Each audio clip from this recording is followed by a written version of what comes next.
Hey guys, welcome back to my channel. Hope you are doing good. तो आज की video में we will discuss about IELTS speaking और PTE speaking और कुछ ऐसी टिप्स एंड ट्रिक्स जिनको फॉलो करके you can enhance your speaking band score. So without wasting much time let's start the video. और जो भी लोग मेरे चैनल पर पहली बार आए हैं, do subscribe the channel and give the video a thumbs up for more upcoming updates. So without wasting much time let's start the video.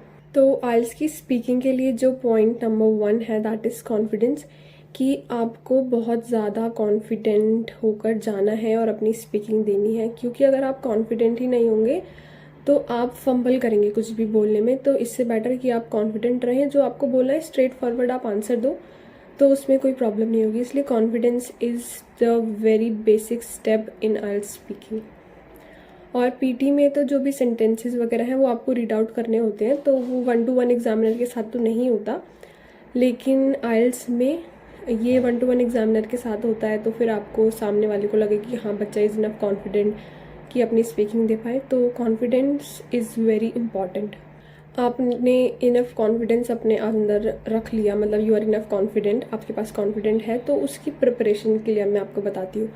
तो उसकी प्रिपरेशन जब मैं अपना प्रिपेयर करती थी तो बहुत सारी वीडियोस मिरर में देख के बोलो, ये मुझसे कुछ भी नहीं होता। मतलब इतनी पढ़ती तो मैं नहीं थी, लेकिन ऐसा नहीं होता था मेरे से कि मैं अपने आप को मिरर में देख के स्पीकिंग दूँ, अपने आप क्वेश्चन करूँ, अपने आप आंसर दूँ और फिर या फिर रिकॉर्ड करके सुनूँ। तो ये सब मेरे से नहीं होता। तो उसके लिए पर आपको स्पीकिंग की प्रैक्टिस तो करनी है, डेली करनी है। दो speaking you can daily give. तो उसके लिए कई सारे ऑनलाइन सिमुलेटर हैं दैट यू कैन यूज़, जो मैंने अपनी प्रीवियस वीडियो में भी बताया था।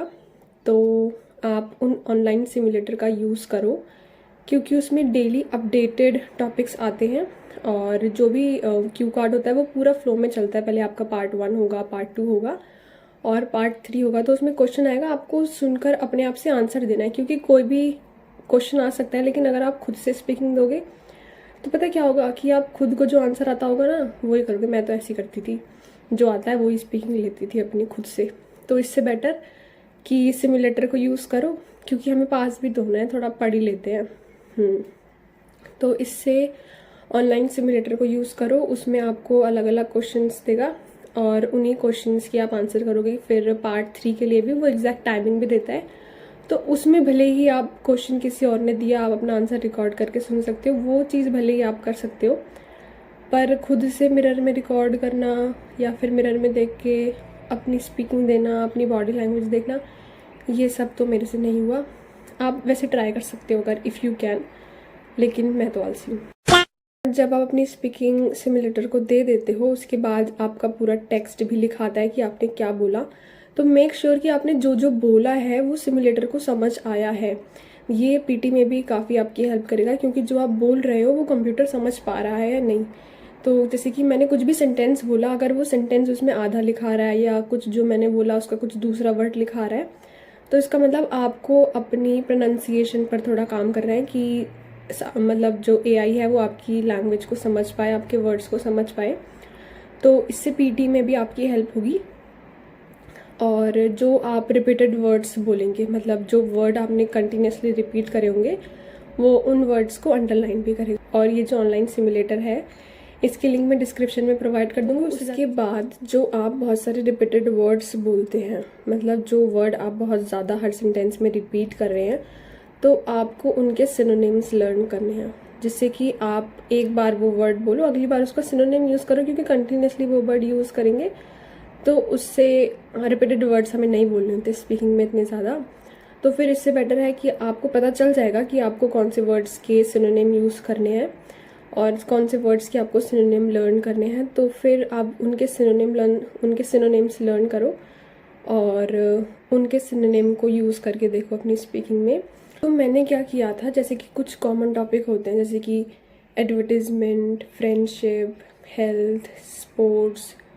तो इन सब के लिए मैंने कुछ ऐसे वर्ड्स की वोकैबलरी बना रखी थी, जिसको थोड़ा अच्छे से एग्जामिनर अच्छे से इम्प्रेस हो कि हाँ, इसको कुछ आता है। जैसे कि हम जब बहुत ज़्यादा बोलेंगे अगर कि हम बोर हो रहे थे, बोर, तो फिर बोर की जगह विल से टीडियस। और या फिर जो बड़े बड़े बोर्ड्स लगे होते हैं, जो डिस्प्ले बोर्ड्स लगे होते हैं जिसपे एडवर्टीज़मेंट होता है रास्ते में, तो उनको हम बोर्ड्स ना बोलकर बिल बोर्ड्स बोलें। जो छोटी छोटी पैम्पलेट्स आती हैं उनको फ्लायर्स बोलते हैं। कोई सेलिब्रिटी किसी ऐड के बीच में एडवर्टाइज कर रहा है तो उसको सेलिब्रिटी इंडोर्समेंट बोलेंगे। ऐसे वर्ड्स आप भी अपनी वोकैबलरी में ऐड करो जिससे कि आपकी वोकैबलरी का थोड़ा लेवल। और इफ़ यू वांट तो फिर कमेंट करके बता देना, मेरे जो मैंने नोट्स लिखे थे दैट आई विल अपलोड, मैं उनको भी अपलोड कर दूंगी if you guys will need. और अगर नहीं ज़रूरत है तो बना लेना खुद से, मतलब लेकिन बना लेना, क्योंकि ये राइटिंग में भी हेल्प करेंगे। क्योंकि राइटिंग में जब मैंने एग्ज़ाम दिया था तो वो एडवर्टीज़मेंट पर ही आ गया था खुशकिस्मती से। तो फिर उसमें मैंने एडवर्टीज़मेंट में जितने भी वर्ड्स पढ़े थे ना, मैं सारे उसमें लिख कर आई थी। मैंने बिलबोर्ड भी उसमें ऐड किया, मैंने फ्लायर भी उसमें ऐड किया, मैंने सेलिब्रिटी इंडोर्समेंट भी उसमें ऐड किया। अब तो मैं भूल गई, लेकिन और जितने भी मैंने वर्ड्स पढ़े थे पूरी वो कैब के, वो मैंने सारे उसमें ऐड करे थे। तभी उसमें राइटिंग में मेरा स्कोर 7 आया था। मुझे खुद भरोसा नहीं था लेकिन 7 आ गए थे, पता नहीं कैसे, लेकिन आ गए थे। तो इसलिए आई एम सजेस्टिंग यू कि आप लोग भी ऐसे ऐसे वर्ड्स ऐड कर लेना, क्योंकि राइटिंग में भी हेल्प हो जाएगी। राइटिंग में भी वही कॉमन टॉपिक्स होते हैं। और स्पीकिंग के लिए पता है क्या, एक इम्पॉर्टेंट चीज़ ये है कि जब आप स्पीकिंग दे रहे हो तो फिर जैसे कि क्यू कार्ड वगैरह होते हैं, तो उसमें हम लोग ये सीखते हैं, हम लोग ये पढ़ते हैं, ये समझते हैं कि हमें क्यू कार्ड में 2 मिनट तक बोलना है कोई भी स्टोरी अपने आप बना के। पर मैं बताऊँ, मेरे पास तो इतना दिमाग नहीं है कि मैं कंटिन्यूसली 2 मिनट में ऐसी कोई भी झूठी स्टोरी बना दूँ। मैं बहुत बुद्धू हूँ ना।